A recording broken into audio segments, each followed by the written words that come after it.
Hello, I'm Rachel and I'm from the Cotswolds. Today I'm going to be reading you Mr Richard Tea, the first book in the series of the Biscuits. In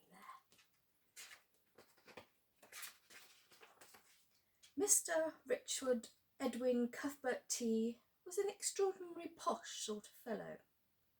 Cousin once removed to the twice borrowed mother of the 5th Earl of the second cousin of the great King Tea, who ruled the land of Biscuit from 1842 till 1906.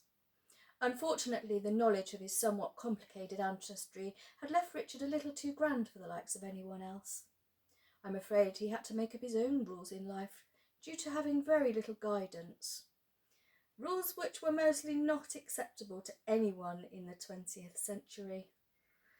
This was one of the main reasons Richard lived alone.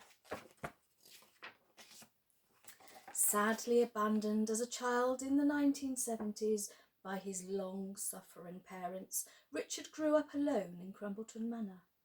The only one regret his parents ever had in life was giving him that historical book about kings when he was 5. This was the first time he realised that he was of royal blood. It went straight to his head and has remained there ever since.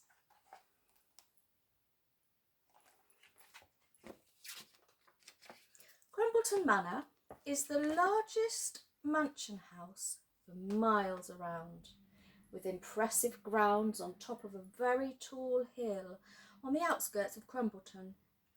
It's said that its large turrets and flags can be seen from space. Richard has a somewhat peculiar taste, and every room is decorated in an imaginative regal print, with many velvet drapes and bold, bright colours. He has his own loud artwork on the walls and many pictures of himself. The bright and cheerful decor did not, however, reflect his personality. Not in one way at all. Even the local designer and fashion guru, Lawrence Bombiscuit de Bowen, was utterly shocked by the colour matches when he visited one day. And that really does say something. However, Richard lived there happily. Well, as happy as possible for such a fellow. This story is about the day Richard left his home and caught the bus into town. A very unusual occurrence, but then something unusual had occurred that day. In Crumbletown, about a mile away, there was a grocery shop run by a family of fortune cookies. It was a lovely shop. It sold everything from sweets to U-bends. It just happened that old Mrs. Cookie, the elder of the cookies, knew Richard's mummy many, many years ago. Apparently they left an exceptionally large sum of money to the cookies to provide for Richard in their absence. The money had run out long ago. Richard was very demanding. Although unbeknown to the cookies, Richard still had absolutely thousands of pounds stuffed in mattresses all over the many, many empty bedrooms he owned. Maybe his parents didn't mean to be gone for that long, who knows? But old Mrs. Cookie somehow still felt responsible for Richard and took it upon herself to be a caring guardian from afar.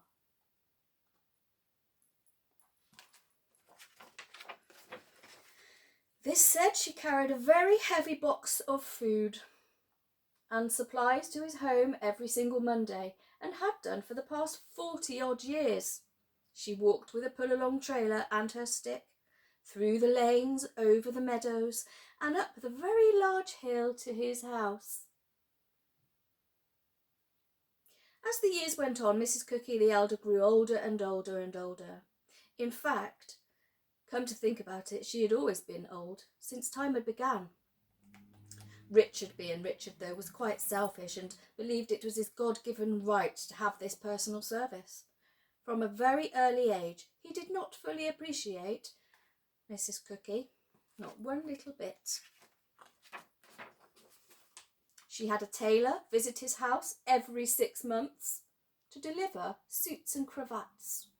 She organised a gardener to prune the roses and cut the lawns. She even arranged for a housemaid to clean the manor overnight on a daily basis. She also prepared breakfast, neatly laid out his suits in the dressing room before leaving at 5 a.m, so as not to be there when he woke up. Of course, there was no communication at all between Richard and these people, and that was exactly how he liked it. Every Friday they would visit his home for their wages, and they would just throw wads of cash at them, as if they were his servants. He was far too good for the likes of them.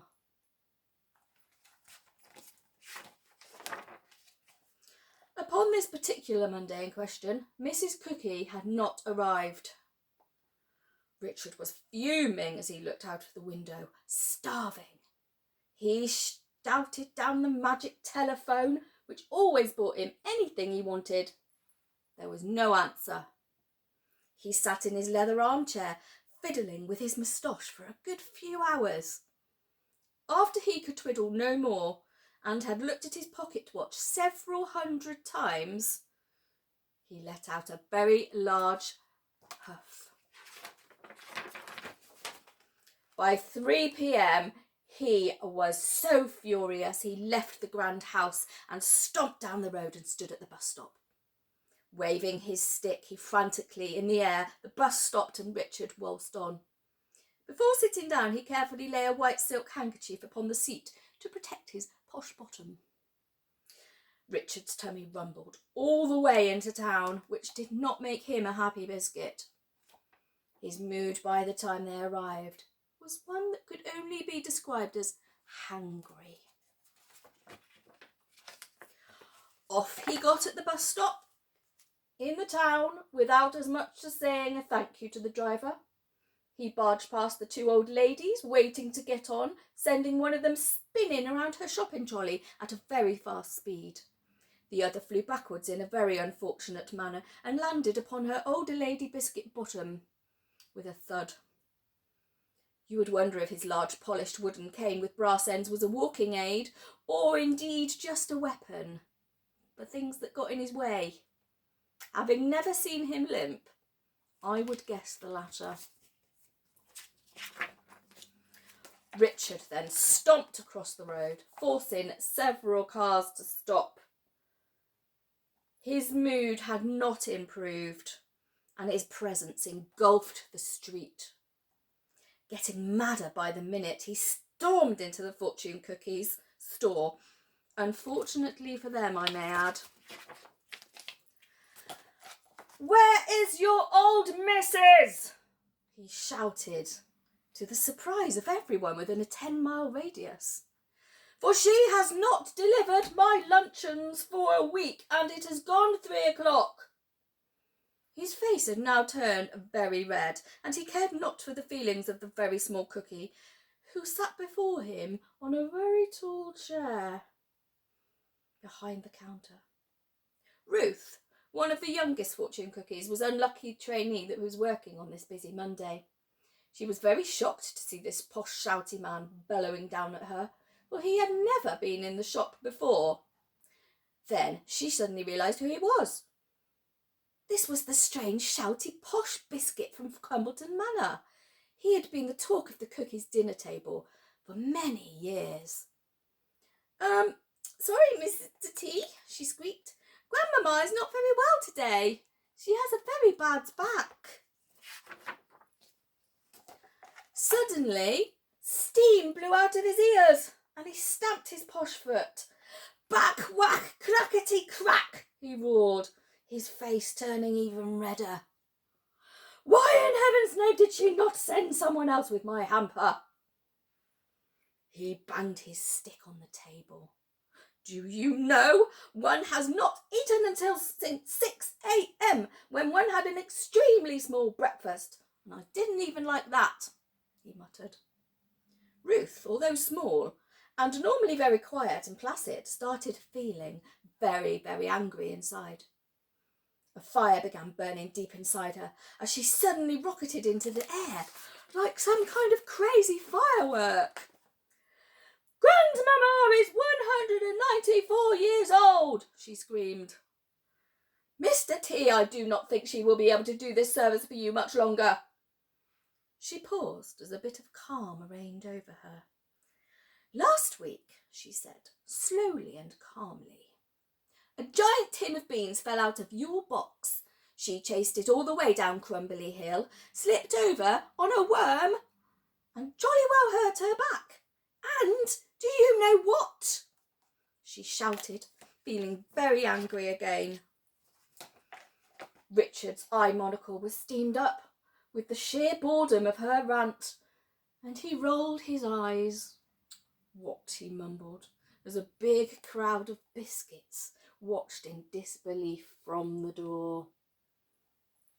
She still jolly well walked back up that hill to deliver your box, that's what. Well, what a silly old fool, he declared, looking around the shop. There was a long awkward pause as Ruth Cookie suddenly forgot her bravery. A bigger crowd of biscuits gathered around the door. No noise like this had ever been heard in the Crumbletown. The Crumbletown population was mostly kind. They were mostly thoughtful individuals. They were certainly not used to grumpiness like this. Well, make me up a box then, he boomed.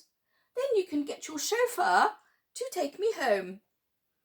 He then threw a large amount of cash at Ruth as she hastily wheeled her chair ladder over to the tall shelves and began packing a large box of groceries, not daring to tell him she didn't have a chauffeur. She called the local taxi firm, Quick Sharp. Duncan Biscuit turned up 2 minutes later in his Ford Capri. Duncan was a very cheerful chappie who brightened up the biscuits of Crumbleton's lives in many ways. Richard marched out of the shop without even saying thank you. He bowled over some onlookers as if they were skittles on his way. Take me home, young man, instructed Richard, waving his stick and throwing the box in the back of the car. The journey was quite a quiet one, mainly because the G-force from the ride took Richard's breath away. Richard had also turned a distasteful shade of green. He never realised before this day that he suffered from travel sickness. Upon arrival to the Grand Mansion House, Richard stumbled out of the car. He could not really see straight anymore, and his legs weren't that straight either. Duncan carried a heavy box of groceries up the stone steps, placed it carefully on the porch. Richard Tea did not say a word of thanks, but instead slapped £1,000 into Duncan's sports cap and tipped his grand hat to him. It gave a whole new meaning to giving somebody a bunch of fives. Duncan could not believe his luck. He had never in his life received such great rewards for his driving. He ran down the steps in so much excitement he hyperventilated. Richard Tea closed the door.